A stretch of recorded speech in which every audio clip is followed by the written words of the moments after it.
কাছে দোয়া করি।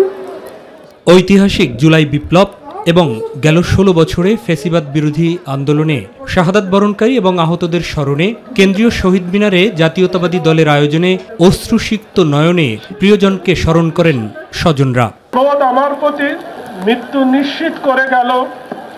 সাজোয়া জানে আরো কিছুক্ষণ বেঁচে থাকলে ওদের কি ক্ষতি হতো।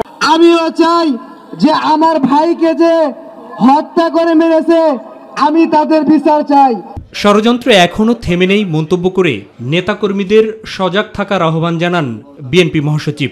একটাই শুধুমাত্র সতর্ক থাকতে হবে, চক্রান্তের মধ্য দিয়ে আমাদেরকে কেউ যেন আপনার বিপথে নিয়ে যেতে না পারে।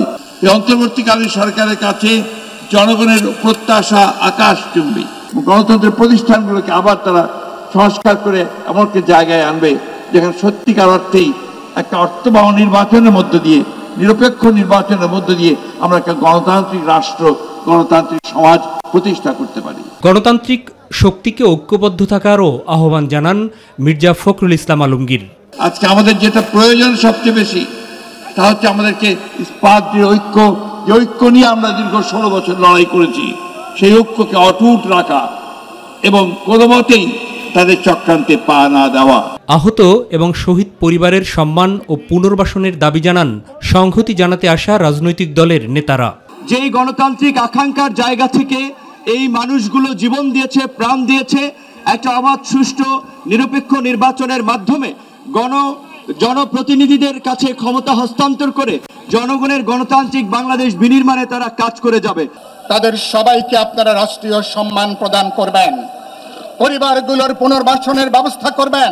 আগামীতে ভোটের মাধ্যমে যারাই দেশ পরিচালনার সুযোগ পাবে তাদেরকে দেশের সেবক হওয়ারও পরামর্শ ছিল বক্তাদের মুখে।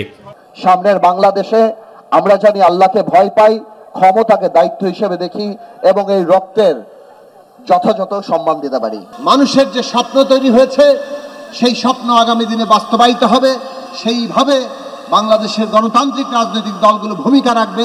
বৈরী আবহাওয়া এবং বৃষ্টি উপেক্ষা করে বিপুল সংখ্যক বিএনপি নেতাকর্মী অংশ নেন এই আয়োজনে। মাহবুব সৈকত, মাই টিভি, ঢাকা।